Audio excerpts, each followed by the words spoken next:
Malayalam Bigg Boss season 7 1/15 Bigg Boss വീട്ടിൽ സംഭവിച്ചൊരു കാര്യമാണിത്. നമ്മുടെ ജിസേൽ വന്ന് നെവിൻ്റെ അടുത്ത് ചൂടാവുകയാണ്. ജിസേൽ നെവിനോട് ചോദിക്കുന്നുണ്ട്, നീ എന്തിനാണ് എൻ്റെ കാജു തക്കിലിയൊക്കെ അവർക്കെടുത്ത് കൊടുത്തത്? അവരെന്തിവിടെ ചെയ്തിട്ടാണ്? അവർക്ക് ആവശ്യമുള്ള ഫുഡൊക്കെ കൊടുത്തതല്ലേ? ആ ഫുഡെല്ലാം നമുക്ക് വേണ്ടി ടാസ്ക് ചെയ്യുന്ന അവർക്ക് വേണ്ടി ഞാൻ മാറ്റി വെച്ചതാണ്. എന്തിനാണ് ഇവർക്കൊക്കെ കൊണ്ടുപോയി കൊടുക്കുന്നത്? അനുമോളെയാണ് പറയുന്നത്.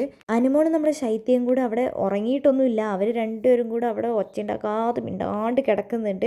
അനുമോള് ശൈത്യനെ ഇങ്ങനെ പിടിച്ചിട്ടുണ്ട്. ആ സമയത്താണ് നമ്മുടെ ജിസേൽ വീണ്ടും ഉറക്കെ തന്നെ അവിടേക്ക് വന്നിട്ട് പറയുകയാണ്, ഇവരൊക്കെ ഇവിടെ കിടന്നുറങ്ങുന്ന വെറും കഴുതകളാണ്. ഇവർ കഴിച്ചിട്ടില്ലെങ്കിലും ഇവരിതൊന്നും മരിച്ചൊന്നും പോവില്ല. എന്തൊക്കെയാണ് ഇവർ കഴിച്ചിട്ടുണ്ടായിരുന്നത്? അവൾ കേക്ക് കഴിച്ചു, അവൾ ബ്രൗണി കഴിച്ചു, അവൾ ഐസ്ക്രീം എല്ലാം കഴിച്ചു.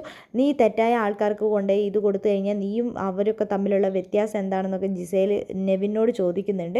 നെവിൻ ഒന്നും തന്നെ പ്രതികരിക്കുന്നൊന്നുമില്ല. നെവിൻ അവിടെ മിണ്ടാണ്ട് തന്നെ കിടക്കുന്നുണ്ട്. ആ കുറച്ച് കഴിഞ്ഞപ്പോൾ അനുമോൾ പറഞ്ഞു, നിർത്തടി, കുറേ നേരമായല്ലോ തുടങ്ങിയിട്ട് എന്ന് പറയുന്നുണ്ട്. നിനക്ക് മര്യാദ ഇല്ലെങ്കിൽ നീ എന്നോട് സംസാരിക്കരുതെന്ന് ജിസേൽ പറയുന്നുണ്ട്.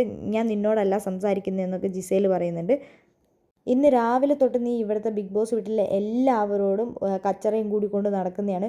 ഒരു മര്യാദയില്ലാത്തൊരു സ്ത്രീയാണ് നീ പറയുന്നതൊന്നും എനിക്ക് മനസ്സിലാകുന്നില്ല എന്നാണ് ജിസേൽ പറയുന്നത്. ജിസേൽ ഭയങ്കര ദേഷ്യപ്പെട്ടുകൊണ്ടാണ് ഇരിക്കുന്നത്.